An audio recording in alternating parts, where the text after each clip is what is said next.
My definition of happiness would be the base of well-being. So that base point you get back to when you've had a happy moment or a difficult moment.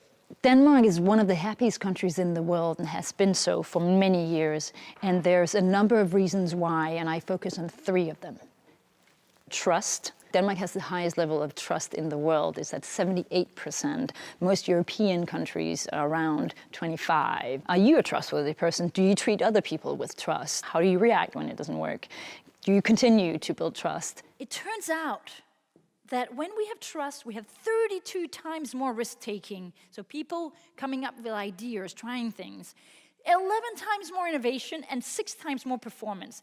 Now, you want that, don't you? And then you have a second pillar where it's about the freedom to be you. So the main purpose of Danish education is to develop the personality of the child. So it's just as important to be good at mechanics or manual stuff and sports and music, and we do cooking classes, any kind of class or education that might represent society. And so when you value all talents, it's more likely that they'll end up living their life and not just a life. And then also actually at the age of 6 years old, we develop empathy within the children. So allowing them to identify their emotions and express them, and also identifying those of others and understand them. And so very early we focus on these relations.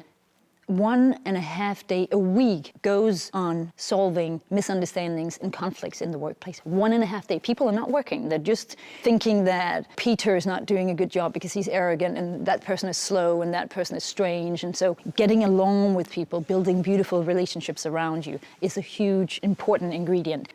The last one is the feeling of having an individual responsibility in a common project. So having a sense of meaning and purpose in life. 7 out of 10 Danes like paying taxes. And it's one of the most taxed countries in the world. And they actually want to contribute to this project, which is the welfare state. So they don't position themselves as victims of the project or judges. Oh, I don't like the prime minister, I don't like the minister. They kind of say, well, you know, I'm individually responsible of making this work. The starting point is really looking at yourself. As a leader, as an individual, am I being authentic? Do I know myself? What are the 5 values that really influences and dominates the way I react, the way I make my decisions? Do people understand that?